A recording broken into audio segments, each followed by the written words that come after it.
এখন একটা কথা না বললেই নয়, আলোচিত বিষয় আপনারা লক্ষ্য করেছেন যে আমাদের সারা দেশে, শুধু বাংলাদেশে নয়, মোটামুটি পৃথিবীতে তার একটা আলোচিত একজন ব্যক্তি, যিনি হলেন জননন্দিত একজন ইসলামিক স্কলার আবু তোহা আদনান। এই কথাটা আমি কেন বললাম, এইখানে কিছু বোঝার বিষয় রয়েছে। আবু তোহা আদনান ভাইয়ের পরিবারে একটা মনোমালিন্য হয়েছে, মতবিরোধ তৈরি হয়েছে, এটা আমরা সকলে জানি। তো এইখানে বিষয় হলো, দেখেন, হুন্না লিবাসুল্লাকুম ওয়া আনতুম লিবাসুল্লাহুন, স্বামী স্ত্রী উভয়ের জন্য পোশাক। এখন কথা বলতে পারেন যে হুজুর, আপনি হুজুর বলে হয়তো হুজুরের টান দিবেন না, হুজুরের টান দেওয়ার জন্য আমি বলছি না, কথা হলো উভয়ের জন্য পোশাক, ঠিক আছে। এখন তার স্ত্রী যে আবু তোহা আদনানকে দোষারোপ করছে, আপনারা একটু বিচক্ষণতার সাথে চিন্তা করে দেখবেন, যে স্ত্রী এই প্রতিবাদ গড়ে তুলেছে বা লাইভে এসে বিভিন্ন রকমের তিনি আপত্তি তুলেছে, এই স্ত্রী হলো আবু তোহা আদনানের দ্বিতীয় স্ত্রী, ছোট বউ, ছোট স্ত্রী। আবু তোহা আদনানের সাবিকুন নাহারের 3 নম্বর স্বামী।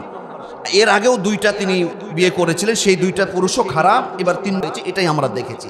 এখন বিষয় হলো, হ্যাঁ, আবু তোহা আদনান ভুল করেছে, আবু তোহা আদনান ভুল করেছে, নির্যাতন করেছে।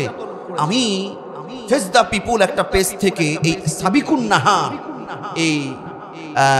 এই মহিলাটা তোহাবায়ের স্ত্রী, তিনি যখন লাইভে বললেন, এমন 1 ঘন্টা 50 মিনিট তিনি লাইভে কথা বলেছেন। আমি তার প্রতিটা মিনিট শুনেছি, দেখলাম যে এই মেয়েটাও বেশ ভালো এলেম আছে, জ্ঞান আছে, ভালো মেধাবী, যথেষ্ট ট্যালেন্ট। এই সাবিকুন নাহার এই বোন, হয়তো এই ভিডিওটা ওনার কাছেও যেতে পারে, যথেষ্ট ট্যালেন্ট, কিন্তু আমার কাছে এক জায়গায় একটু গ্যাপ মনে হয়েছে। সম্মানিত প্রিয় হাজিরিন, আমরা গত সপ্তাহে আলোচনা শুনছিলাম যে এই পৃথিবীটা সুখ দুঃখ, কষ্ট, আনন্দ, বেদনা, ভালো মন্দ সব কিছু মিলেই এই পৃথিবীটা একটি পরীক্ষার জায়গা বা একটা পরীক্ষার কেন্দ্র। এই পৃথিবীতে কেউ চাইবে শুধু সুখ শান্তি, সেটা কখনোই সম্ভব নয়। তার কারণ এই দুনিয়া আনন্দ করার জায়গা নয়,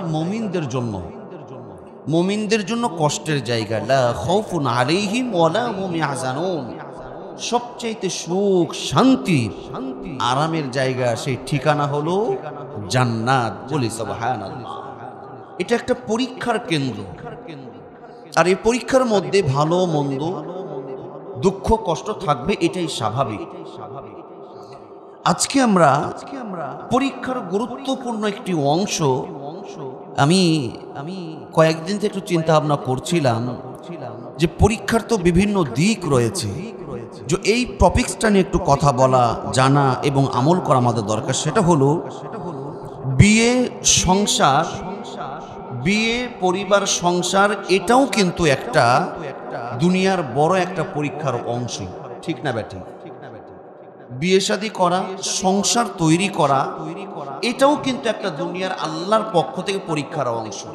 কেউ যদি এই রকম ভাবে অহংকার করে যে আমি সংসার করব না, আমি বিয়ে করব না, কেউ যদি এই রকম চিন্তা ভাবনা করে যে আমি সংসার করব না, বিয়ে করব না, এমনি জান্নাতে চলে, এই অহংকার করে কেউ যদি চিন্তা ভাবনা করে, তবে সেই ভুল পথের সিদ্ধান্ত নিয়েছে, ঠিক না বেঠে?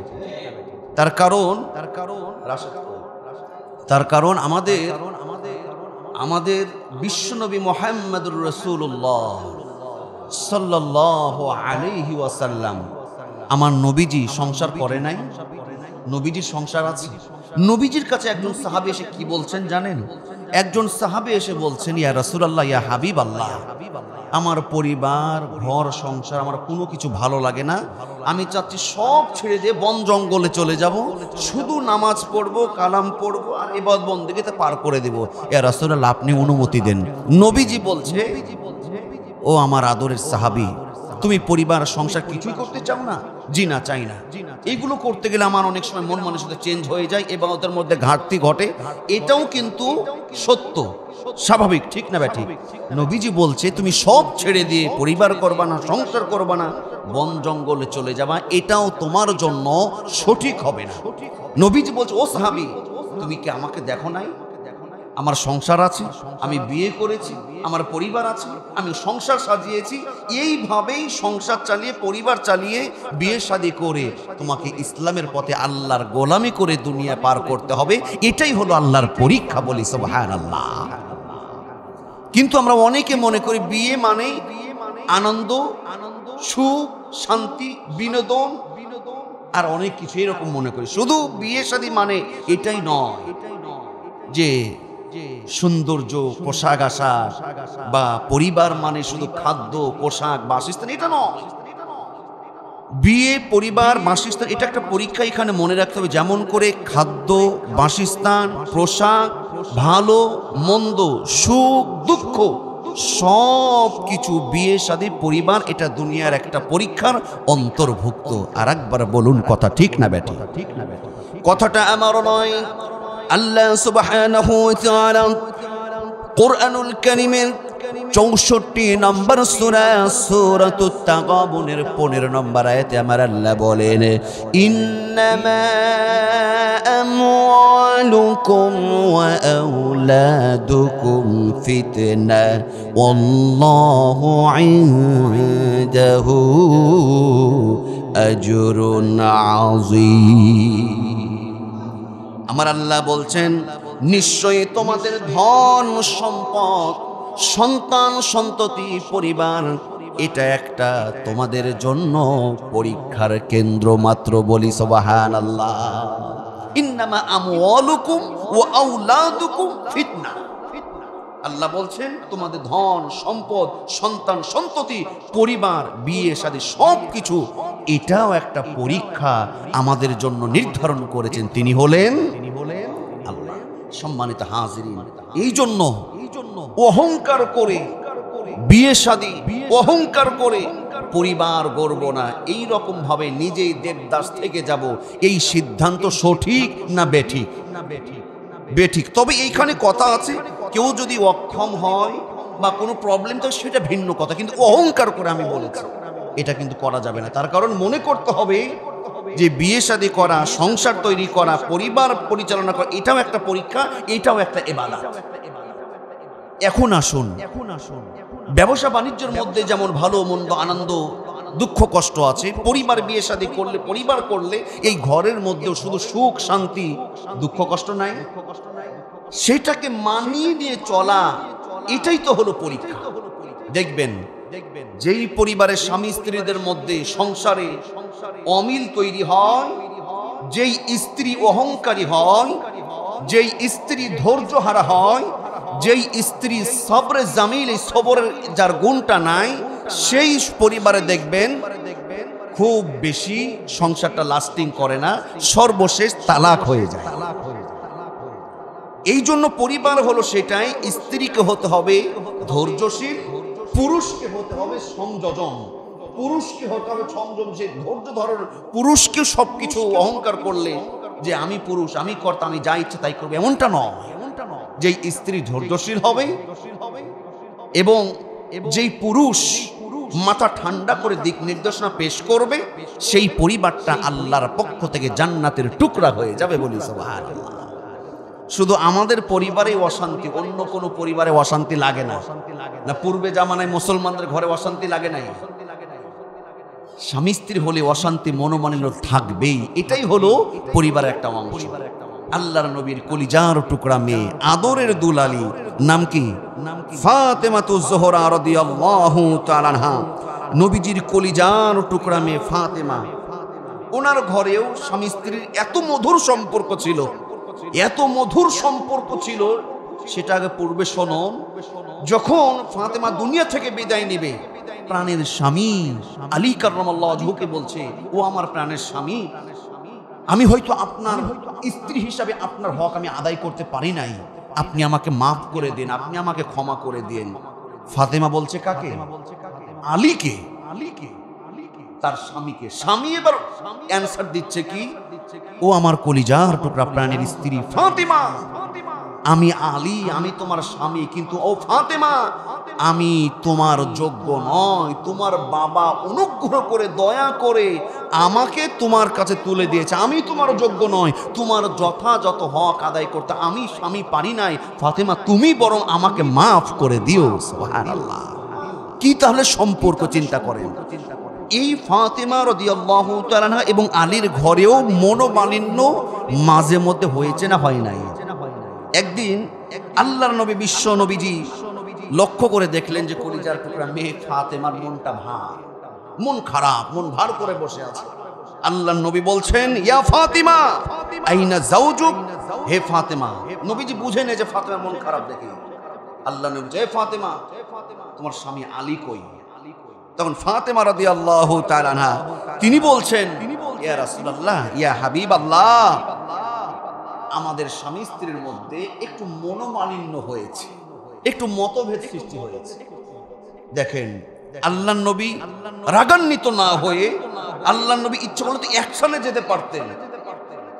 আমাদের আজকে স্বামী স্ত্রীর মধ্যে বিচ্ছেদ ঘটে, তালাক ঘটে, অনেক সময় এর পিছনে এক নম্বরে মা, মেয়ের মা, দুই নম্বর অনেক পিতারাও জর্জরিত থাকে, ঠিক না ব্যাটা? আল্লাহর নবী ইচ্ছা করলে অহংকার করতে পারতেন, কিন্তু আল্লাহর নবী বলছে যে ও ব্যাপারটা বুঝতে পেরেছি। এবার আল্লাহর নবী তার জামাইয়ের কাছে আলীর কাছে গেলেন, ইয়া আলী, ইয়া আলী, আলা তুহিব্বু মা উহিব্বু? আলী তুমি কি আমাকে ভালোবাসো না? কে বলছেন? নবীজি বলছেন আলীকে, বলছে আলী তুমি কি আমাকে ভালোবাসো না? এবার আলী রাদিয়াল্লাহু তাআলা বলছেন, ফাহিব্বু ফাইন্না বাদআতু মিন্নি। যখন নবীজি এই কথা বলে তখন আলী রাদিয়াল্লাহু তাআলা বলছে, ইয়া রাসূলুল্লাহ, কেন নয়, অবশ্যই আপনাকে আমি ভালোবাসি। তখন আল্লাহর নবী বলছে, ও আলী তুমি যদি আমাকে ভালোবাসো, ফাতেমা কিন্তু আমারই একটা অংশ। বলি সুবহানাল্লাহ। আলী বুঝে নিয়েছে। আল্লাহু আকবার। দরদিরা আমার শুনুন, এই রকম মনোমালিন্য হয়েছে। আল্লাহর নবীর আদর্শ ভালোবাসা দিয়ে তিনি তাদের জামাই এবং তার মেয়ের মধ্যে মিল ঘটিয়ে দিয়েছেন। মেয়ের বাবাকে কেমন হতে হয়, মাকে কেমন হতে হয়, যখন এই কথা বলে দরদির আমার, একদিন ফাতিমাতুজ জোহরা রাদিয়াল্লাহু তাআলা আনহা মন খারাপ করে বাপের বাড়ি চলে এসেছে। নবীজি বলছে, ও ফাতেমা তোমার মন খারাপ কেন, কি হয়েছে, কি হয়েছে? বলছে আপনার সাহাবীর সঙ্গে আলীর সঙ্গে আমার ঝামেলা হয়েছে। এই কথা যখন বলে বিশ্ব নবী শুধু একটা আঙ্গুলের ইশারা করলেন, ছোট্ট একটা কথা বললে আলীর কিন্তু কোনো করার কিছুই ছিল না। কিন্তু আল্লাহর নবী বললেন, ও আমার ফাতিমা, ও আমার ফাতিমা, কলিজার টুকরা মেয়ে, স্বামীকে কষ্ট দিও না, স্বামীকে দুঃখ দিও না। তার কারণ তোমার স্বামী কিয়ামতের দিন, তুমি স্ত্রী, তোমার বিপক্ষে চলে গেলে আমি তোমার বাবা, আমার করার কিছুই থাকবে না। সুবহানাল্লাহ বলবেন না? নবীজি কি বলছে? আল্লাহু আকবার। তবে এইখানে কথা এই নয় শুধু স্ত্রীদের উপরে জুলুম করবেন, অত্যাচার করবেন, এমনটা নয়। স্ত্রী স্বামীর কাছে আমানত। অনেক সময় স্ত্রী কম বেশি করতেই পারে, তার কারণ হলো স্ত্রীরা হলো আমাদের কিসের হাড়ের তৈরি? স্ত্রীরা বাঁকা হাড়ের তৈরি। কিসের হাড়ের? বাঁকা হাড়ের তৈরি। এখন এই হাড় কার? এ হাড় কার? আমারই হাড়। এখন মেয়েরাও চালাক হয়ে গেছে। আপনি বলবেন তোমার বাঁকা হাড়ের তৈরি, বাঁকা হাড়ের তৈরি, হাড়টা কার? হাড়টা তো তোমারই, বাঁকা হাড়ের তৈরি। এই জন্য মনে রাখতে হবে, স্ত্রী অনেক সময় কম বেশি একটু করতে পারে, একটু আঁকা বাঁকা হতে পারে। পুরুষকেও ধৈর্য ধরতে হবে। আল্লাহর নবী কেমন ধৈর্য ধরতেন? সারাদিন দিনের কাজে বের হয়ে যেতেন, যখন বাইরে থেকে বাড়িতে আসতেন অনেক সময় দেখতেন আম্মা জান আয়েশা ঘরটা পরিপূর্ণ রেডি করতে পারে নাই, নাস্তা এখনো রেডি হয় নাই, আল্লাহর নবী হাঁড়ি পাতিল তুলে পাক মারে নাই। বরং আম্মা জান আয়েশা বলে, আমার দয়ার নবী, আমার প্রাণের স্বামী বিশ্ব নবীজি আমার পাশে এসে সংসারের কাজে আমার সাথে নবীজি নিজ হাতে সহযোগিতা করেছে, বলি সুবহানাল্লাহ।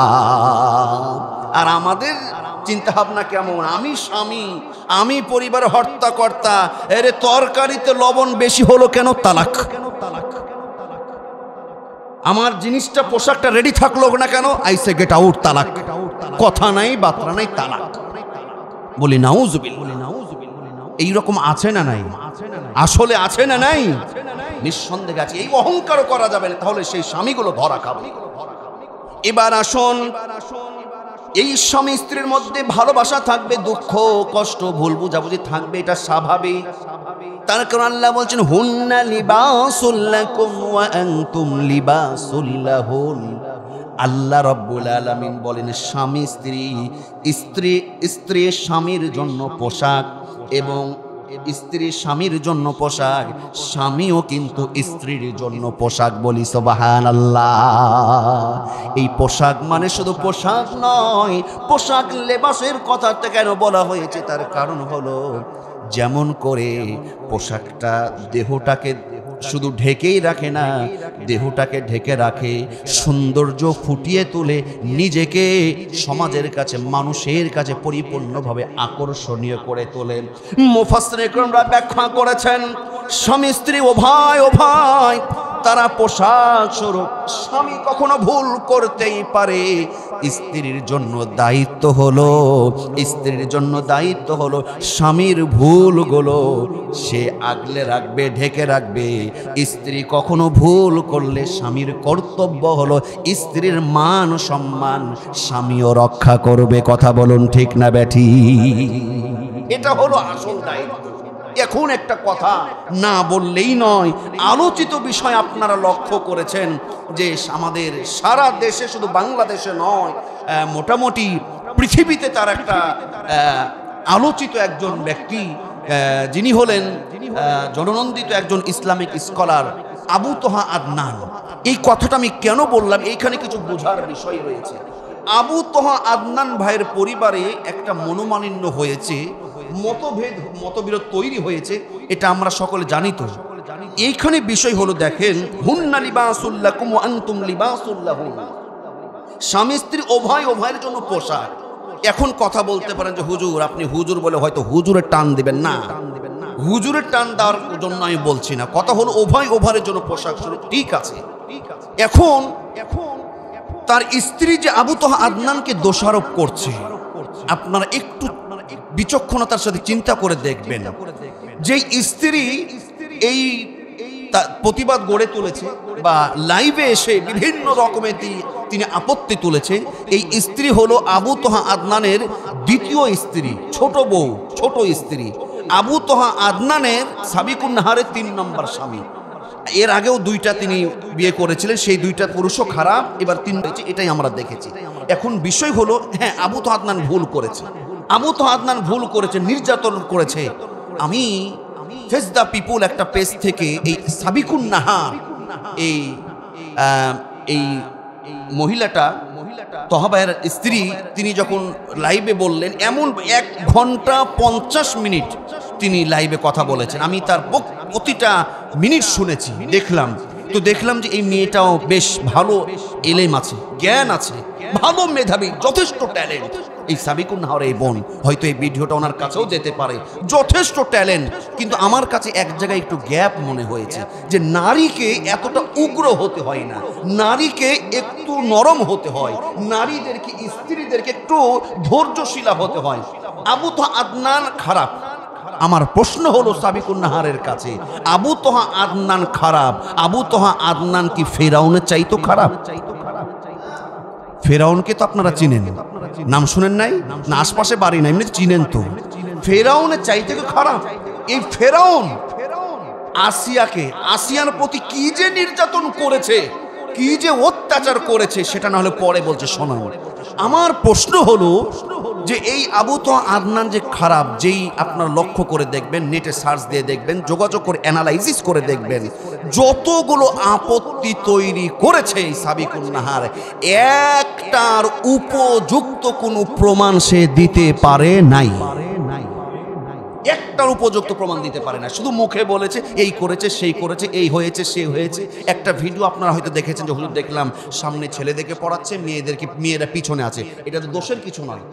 আপনি যদি একটা নেগেট কোনো ভিডিও বা পিকচার দেখেন সেটা কথা ছিল, তারপরে একজন স্ত্রী স্বামী হিসাবে যেটা বলছে মুখের কথাই তো এনাফ, যদি এটা মনে করেন হ্যাঁ। কিন্তু যখন রাগান্বিত হয়, যখন মনোমালিন্য হয়, তখন সেটা পুরুষ হোক বা নারী হোক, এক পক্ষে একতরফা কথা শুনলে সঠিকটা বিবেচনা করা যায় না। এ রাগের মাথায় অনেক সময় অনেক কম বেশি, কিন্তু মুখ দিয়ে রাগের মাথায় বের হয়ে যায়, কথা ঠিক না ব্যাঠি? দরদের আমার, আমি সঠিকটা একটু বোঝানোর জন্য বলছি। এই আবু তোহা আদনান ভাই তিনি ধরেন খারাপ, কিন্তু তার এখন অনেকে বলতে পারেন যে হুজুর উনি তো কোনো বক্তব্য দেয় নাই, উনি বক্তব্য একটা দিয়েছে। আপনারা লক্ষ্য করেছেন আবু তোহা আদনান ভাই ওনার এই স্ত্রী সাবিকুন নাহার প্রথমে একটা পোস্ট করলো, 2 দিন পর পোস্ট আবার গায়েব হয়ে গেল। পরে এই সাবিকুন নাহার আবার স্বামীর বিষয় বলছে, না ভালো, আমার স্বামী ভালো, কোনো সমস্যা না, আমি একটু বিপদে পড়েছিলাম, গেল। আবার 5 দিন পর কি হলো, আবার নোংরা পোস্ট করা শুরু করলো। আচ্ছা গেল, তখন আবু তোহা আদনান ভাই এক কথায় একটা উত্তর দিয়েছিলেন যে ওই রবের কসম, কাবার রবের কসম, মুহাম্মদ সাল্লাল্লাহু আলাইহি ওয়াসাল্লাম রবের কসম, আমার সাথে কোনো রকম আমার কোনো মেয়ের অবৈধ সম্পর্ক বা কোনো কিছু হয় নাই, আমাকে এইগুলো আমার উপরে অপবাদ চাপানো হচ্ছে, এই রকম একটা কসম তিনি কেটেছিলেন। কিন্তু এখনো অনেকের প্রশ্ন যে উনি এখনো পরিষ্কার করছেন না কেন বিষয়টা, ঠিক না ব্যাঠিক? এর বেশি কিন্তু উনি অ্যাকশনে যাই নাই। এখানে একটা বিষয় আছে। 1 নম্বর আমি যেটা মনে করেছি যে ক্লিয়ার তো অবশ্যই হবে। 1 নম্বর হলো আবু তোহা আদনান ভাই 1 নম্বর যে কাজটা করেছে সেই কাজটা হলো উনি ধৈর্য ধরে এখনো আছেন, উনি ধৈর্য ধরে এখনো আছেন, কিছু বলে নাই, তার পিছনে কারণ আছে। তার কারণ এই সমাধানটার জন্য আপনারা অনেকে জানেন, এই সমাধানটা আবু তোহা আদনানের পরিবারের সমাধানটা কিন্তু জন্য তিনি সবচাইতে ভূমিকা রাখছেন। তিনি হলেন বর্তমান বাইতুল মুকাররমের খতিব মুফতি আব্দুল মালিক রাহিমাহুল্লাহ। তিনি কিন্তু বিষয়টা দেখভাল করছেন, উনি মুরব্বীদের পরামর্শ কথাবার্তা বলছেন, মুরব্বীদের পরামর্শে তিনি চুপ আছেন, মুরব্বীদের পরামর্শে তিনি সামনে এগোচ্ছেন। এই আবু তোহা আদনান উনি নিজেই কোনো সিদ্ধান্ত নিচ্ছেন না। এখন আপনারা এটাও জেনেছেন এই আব্দুল মালিক সাহেবের মাধ্যমে এবং আরও কিছু আলেম ওলামার মাধ্যমে, উভয় পরিবারের মাধ্যমে খোলা ফাইসালার মাধ্যমে 2 জনের মধ্যে শেষ ফাইসালা হয়েছে। 2 জনের মধ্যে একটা তালাক ঘটানো হয়েছে, তালাক বিচ্ছেদ হয়েছে, সম্পর্ক বিচ্ছিন্ন করা হয়েছে। দরদের আমার সম্মানিত হাজরিন, যে বিষয়টা আমি বলছিলাম যে দেখেন এই বিপক্ষে আবার ওনার স্ত্রীও কথা বলে, এই সাবিকুন নাহারের মাও কথা বলেছে। আমি একটু আগেও বলছিলাম যে অনেক মেয়ের সংসার ভাঙার পিছনে তাদের মা দায়ী থাকে। ওনার মা আমরা তো জানি না, একজন মহিলা এসে বলছে ওনার মায়ের সে যে বলল আসলে কি ওনার শাশুড়ি, আসলে কি মা, কথাটা কতটুকু সত্য মিথ্যা সেটাও আমি কিন্তু বলছি না। কিন্তু আমি একজন আলেমকে দেখলাম, বড় একজন আলেমকে দেখলাম, নাম বললে আপনারা চিনে নেবেন। সত্য মিথ্যা এখনো 100% আমাদের মাঝে আসে নাই। উনি সরাসরি আবু তোহা আদনানকে দোষারোপ করে অনেক কথা বলেছে, বলি নাউজুবিল্লাহ। অপবাদ দিলে এর কিন্তু দায়ভার ভর করতে হবে না। আমি ওনার পক্ষে কেন কথা বলছি, তার কারণ আমরা সত্যটা সামনে আরো জানবো, আরো সামনে পরিষ্কার আসবে। সাবিকুন নাহারের কাছে আমার একটা প্রশ্ন, আলোচনাটা হয়তো সারা পৃথিবীতে ছড়িয়ে যাবে। আবু তোহা আদনান ভাই খারাপ হতে পারে, কিন্তু ফেরাউনের চাইতে খারাপ না। ফেরাউন এমন একজন রাজা ছিল, পৃথিবীর সব চাইতে জুলুম, সব চাইতে গুন্ডা রাজা ছিল এই ফেরাউন। নাউজুবিল্লাহ। ফেরাউনের ঘরে ফেরাউন যখন দাবি করল না রব্বুকুমুল আলা, দাবি করলো আমি হলাম রব, আমি হলাম প্রভু, এই কথা যখন দাবি করে দরদিরা আমার, ফেরাউনের ঘরের স্ত্রী, তার স্ত্রী আসিয়া, সে বলল আমি হারুন এবং মূসার আল্লাহর গোলামি করি, তুমি আমাদের রব নয়, যিনি আমাদের রব তিনি হলেন আমাদের আল্লাহ। এমন এবার যখন আসিয়া যখন এই ঘোষণা দিয়ে দিল, চিন্তা করেন স্বৈরাচার জালিম রাজা, রাষ্ট্রনায়ক, শাসক এই কথা যখন বলল, ঘরের স্ত্রী যখন তার বিপক্ষে চলে যায়, এটা দরদির আমার শুধু কষ্টের নয়, অনেক বড় একটার লজ্জার বিষয় হয়ে দাঁড়ায়। তখন এই ফেরাউন কি শুরু করলো?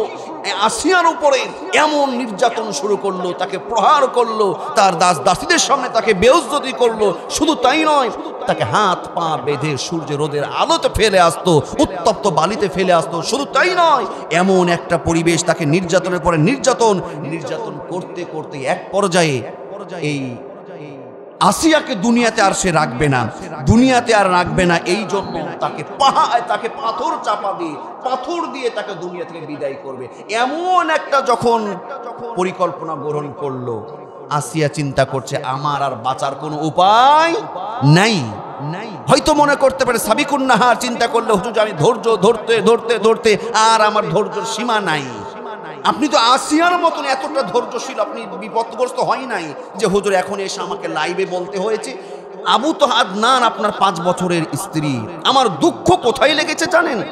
দুইটা ওনার সন্তান আছে। এই যে বাবা মায়ের দ্বন্দ্বের কারণে, বাবা মায়ের মনোমালিন্যর কারণে এই নিষ্পাপ সন্তানগুলো হয় মায়ের ভালোবাসা হারাবে, না হলে পিতার ভালোবাসা হারাবে। কথা ঠিক না বেঠিক? ফুটফুটে দুইটা সুন্দর, আপনারা অনেকে দেখেছেন। আমার দুঃখ আর আফসোস, এসে আপনার পোশাক, আপনার স্বামী, তার বিষয়ে সব আপনি ওপেন করে দিলেন, কিন্তু যেইগুলো বলেছে, আমার মন বলেছে, আমি যতটুকু বুঝেছি প্রমাণ ছাড়া কথা বলেছে। 50%-এর বেশি হয়তো কিছু থাকতে পারে, কিন্তু আমার কাছে যথার্থ মনে হয় না। যখন এই রকম ভাবে আসিয়ার উপরে নির্যাতন শুরু হয়ে গেল, আসিয়া দেখছে আমাকে আর বাঁচতে দেবে না।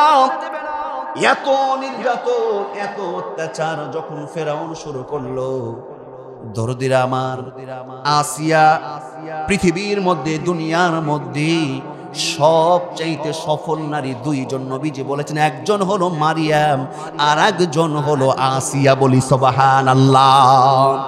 এই আসিয়া দেখেন, তার স্বামী পাথর দিয়ে তাকে চাপা দিয়ে দুনিয়া থেকে বিদায় করবে, তারপরেও স্বামীর বিরুদ্ধে কখনো বরদোয়া করে নাই, স্বামীর বিরুদ্ধে বরদোয়া করে নাই। আসিয়া কেমন ইমানদার ছিল, গোটা পৃথিবীর জন্য আমার আল্লাহ পাক কোরআনে সূরাতুত তাহরিমের 66 নম্বর সূরা তাহরিমের 11 নম্বর আয়াতে এটা রেকর্ড করে রেখেছেন। বলি সুবহানাল্লাহ। আল্লাহ বলেন, ওয়া দারাবাল্লাহু মাসালান লিল্লাযীনা আমানু ইমরাআত ফিরআউন ইয ক্বালাত রাব্বি ইবনি লি عندك بيتا في الجنة ونجني من فرعون وعمله ونجني من القوم الظالمين। আল্লাহ বলেন, আর আল্লাহ ইমানদারদের জন্য উদাহরণ হিসাবে তৈরি করে রেখে দিয়েছেন ফেরাউনের স্ত্রীকে। বলি সুবহানাল্লাহ। যখন আল্লাহ বলছেন, যখন সে বলেছিল, হে আমার প্রতিপালক, আমার আল্লাহ, আমার জন্য, আল্লাহ তোমার পাশে আমার জন্য একটা ঘর বানিয়ে দাও। বলি সুবহানাল্লাহ। এবং আল্লাহ এই জালিম পরিবেশ থেকে, ও আল্লাহ এই ফেরাউন কর্ম থেকে তুমি আমাকে হেফাজত করো, এবং এই জালিম শাসক থেকে তুমি আমাকে হেফাজত করো। বলি সুবহানাল্লাহ। দেখেন, নিজের আশ্রয় চেয়েছেন। 1 নম্বর হলো আল্লাহ তোমার পাশে আমার একটা ঘর বানিয়ে দিও, 2 নম্বর হলো জালিম শাসক ফেরাউন থেকে আমাকে তুমি হেফাজত করো। এইখানে কি একটা কথা এসেছে যে আল্লাহ আমার পুরো বিচার করলো, আমি ইমানদার, ও 14 গোষ্ঠী সহ উধাও করে দাও, ওকেও তুমি শেষ করে দাও, ওকেও করে দাও, এরকম কোনো কথা আছে? আপনারা দেখে নেবেন, সে 66 নম্বর সূরা তাহরিম 11 নম্বর আয়াতে আল্লাহ পাক দৃষ্টান্ত এইভাবে বলছেন, ইমানদারদের জন্য ফেরাউনের স্ত্রী আসিয়াকে দৃষ্টান্ত করে রেখে দেওয়া হয়েছে। বলি সুবহানাল্লাহ। সম্মানিত হাজরিন, সম্মানিত সুধীমণ্ডলী, এখন এইখানে একটা কথা না বললেই নয়। এই বিষয়টা হলো যে আবু আদনানকে নিয়ে যে কথা এসেছে সেটা হলো বিমানবালা। ঠিক না ব্যাঠি? এখানে একটু কথা বলা দরকার। বিমানবালা এদেরকে নিয়ে যত আমাদের জ্বালা, বিমানবালাকে নিয়ে কথা এসেছে 100% যথেষ্ট, এখনো আসে নাই। এই বিমান বালাদেরকে নিয়ে যত জ্বালা। তার কারণ অনেক সংখ্যক হাজী সাহেব দেখবেন যে হজ করতে যায় ইমান পাকাপোক্ত করতে, আসার সময় দেখবেন যে বিমান বালাদেরকে যাকে তাকে চাকরি দেওয়া হয় না। ওই যেমন তেমন চেহারা, কালো মালো ওইসব চেহারা চাকরি হবে না। ওনারা একদম চেহারা সুন্দর দেখে, একেবারে সুন্দর স্লিম বডি দেখে তারা চাকরি দেয়। এই চাকরি দেয় হাজী সাহেব হজ করতে যায় মদিনা, মক্কা মদিনা হজ করে ইমান পাকাপোক্ত করতে যায়। এবার এসে মনে করেন যে যখন বিমানে উঠে বসলো, কানের কাছে এসে সুন্দরী মেয়ে, পর্দা নাই কিছু নাই, এসে স্যার কিছু লাগবে, এই লাগবে স্যার এই নে। হাজী সাহেব চিন্তা হচ্ছে হায় রে হায়, ইমান করতে আনতে যে ইমান, এই বিমানে ইমান শেষ। আমি বাস্তবতা বলছি, কানের কাছে এসে আমার কাছে এসেছে।